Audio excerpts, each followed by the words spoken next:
My brother and I found that clearing when I was 19. We weren't supposed to be on that trail. It wasn't a marked trail. It was just a path we had made ourselves over 2 summers, pushing through where the brush thinned, finding the way by following the ridge. 3 miles in. A flat stretch of ground between 4 pines. A boulder at the north edge that caught the afternoon light. We called it ours. Not officially. Not in any way that meant anything to anyone else. But it was ours. My brother died 2 years ago, and I've been walking that trail alone ever since. Every 2 weeks. Same day. Same time. Same 3 miles. I don't know what I was looking for when I started going back. I told myself it was the walk. The quiet. I knew it wasn't the walk. So when I came around the bend in March and saw the campsite in our clearing, I stopped. The fire pit had ash in it, deep, layered ash. Not from one fire, not from 2. A tarp was stretched between 2 of the 4 pines, staked tight, re-staked. I could see the extra holes in the ground. A small stack of firewood under the tarp, dry. Someone had kept it dry, and on the flat boulder at the north edge, the one that catches the afternoon light, there was a tin cup. I stood at the edge of the clearing for a long time. I told myself it was a hiker, someone who had found the same thin place in the brush and followed it. I told myself that, but I didn't go closer. Not that day. I went back the following week. I left earlier than usual. I didn't want to explain to myself why I was hurrying. The campsite was the same. Cold, no one there. I crossed into the clearing. I looked at the firewood first. He always stacked it that way. 2 horizontal, 1 across the top at an angle. Not a particular method, just his. I had seen him do it every time we came out here. 2 horizontal, 1 across. The same small, unnecessary habit. I stood there for a moment. Then I walked to the boulder. The tin cup was still there. Same position, handle facing left. I picked it up. It was heavier than I expected, cold all the way through. I turned it over in my hands, and I saw the dent on the lower left side of the handle. A small oval compression, metal pushed inward. I made that dent. I was 11. We were in the backyard throwing rocks at aluminum cans lined up on the back fence. My brother had set the cup out as a target. I threw too wide. The rock caught the handle. The cup flew off the fence. He laughed. I still have the scar on my left palm from where the can came back and caught me on the follow-through. He laughed at that, too. I set the cup down exactly where I had found it, handle facing left. I walked out of the clearing without looking back. I drove home. I sat in my car in the driveway for 20 minutes. I did not go inside. That was my brother's cup. That was not a cup like his. That was not a cup from the same brand. That was the cup from our kitchen growing up. The one our mother had thrown out 3 times and he had kept fishing back out of the bin. That cup had been in his apartment when he died. I had been in his apartment when he died. I know what was there. I know what I left behind. I went back 4 days later, midday, a Tuesday. I had never gone on a Tuesday.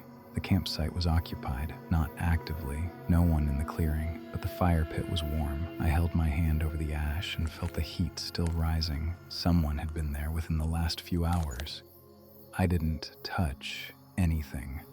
I stood at the edge of the clearing and I looked at everything very carefully. The cup was in the same place. The firewood stack was the same. The tarp was the same. But there was a book, a paperback, lying face down on the boulder beside the cup, spine cracked, open somewhere near the middle. My brother read that way. Face down, spine cracked. He cracked every spine immediately, said it was the only honest way to read a book. I did not cross into the clearing. I stood at the tree line and I looked at the book and I looked at the cup and I looked at the tarp. I thought about the ash layers, deep, layered. I had counted them the first day. I had counted 11 separate burns. I come to that trail every 2 weeks. I have come to that trail every 2 weeks for 2 years. 11 fires. Someone had been there since the beginning. Since the very first time I came back alone. I turned around. I walked out. I told no one.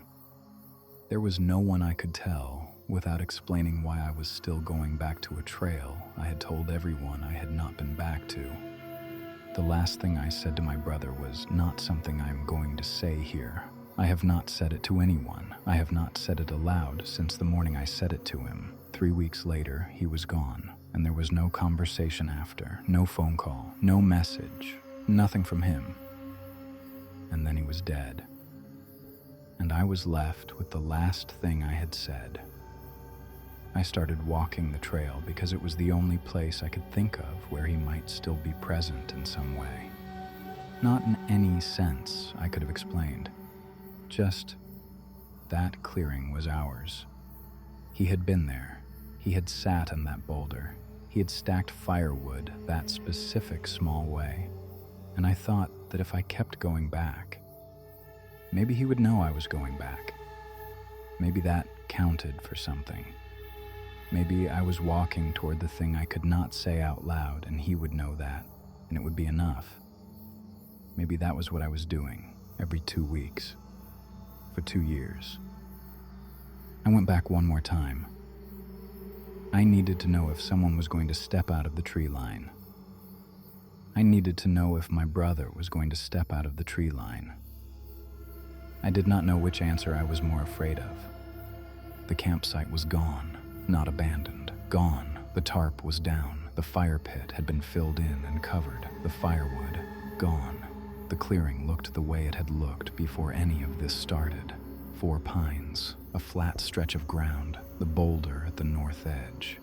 Except the cup was still on the boulder, and under the cup, a piece of paper, folded twice. I unfolded it. His handwriting. I know my brother's handwriting. There were 2 lines. I saw you come back. I'm glad you came back. That was all. No date. No explanation. Nothing else. I stood in that clearing for a long time. I took the note. I left the cup. I have not been back to that trail. I think about the note. I think about what it means that he used the word came back, not come, came, past tense, like he had watched me do it many times.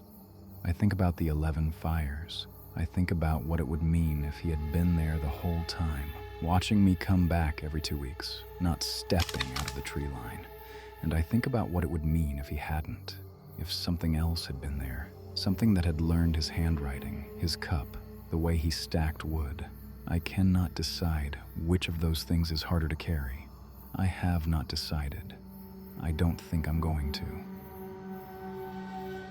If you want more stories like this, subscribe to Lore Machina. We'll see you in the dark.